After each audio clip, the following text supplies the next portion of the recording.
আলোচিত মুনিয়া ইস্যু নিয়ে বিস্ফোরক তথ্য দিলেন content creator Tahmid Samin. Meunière ঘটনায় তৌহিদ আফ্রিদি রেহাই পেয়ে গেছে পিএম অফিসের জন্য, এমন কথা তাহমিদ সামিনকে নিজেই বলেছিলেন তৌহিদ আফ্রিদি।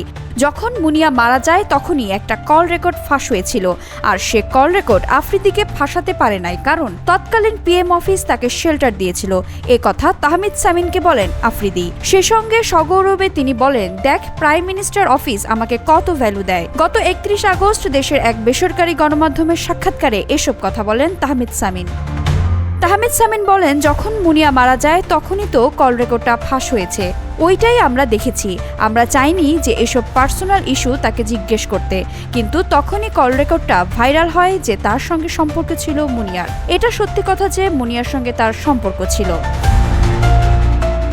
তিনি বলেন, এই ব্যাপারে সে আমাদেরকে বলেছে যে হ্যাঁ, মুনিয়া আমার ভাত খেয়ে গেছে না কি খেয়ে গেছে, এরকম একটা কথা একদিন গাড়িতে বলছিল কোনো একটা জায়গায় যাওয়া আসার সময়ে। 2023 সালের 8 ডিসেম্বর যেদিন আমাদেরকে গাড়িতে করে নিয়ে যায়, তখন বলেছিল যে এই ব্যাপারটা সে তুলেছিল, মুনিয়ার ব্যাপারটাও।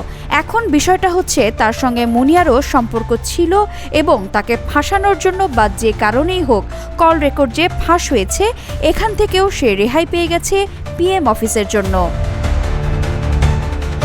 ওই সাক্ষাৎকারে তাহমিদ সামিন বলেন, আজকে তৌহিদ আফ্রিদি কিন্তু তৌহিদ আফ্রিদি হয়ে উঠতে পারত না যদি না ডিবি প্রধান তাকে আশকারা দিত বা তার বাবা বা বড় বড় ক্ষমতাবানরা তাকে সাপোর্ট করত।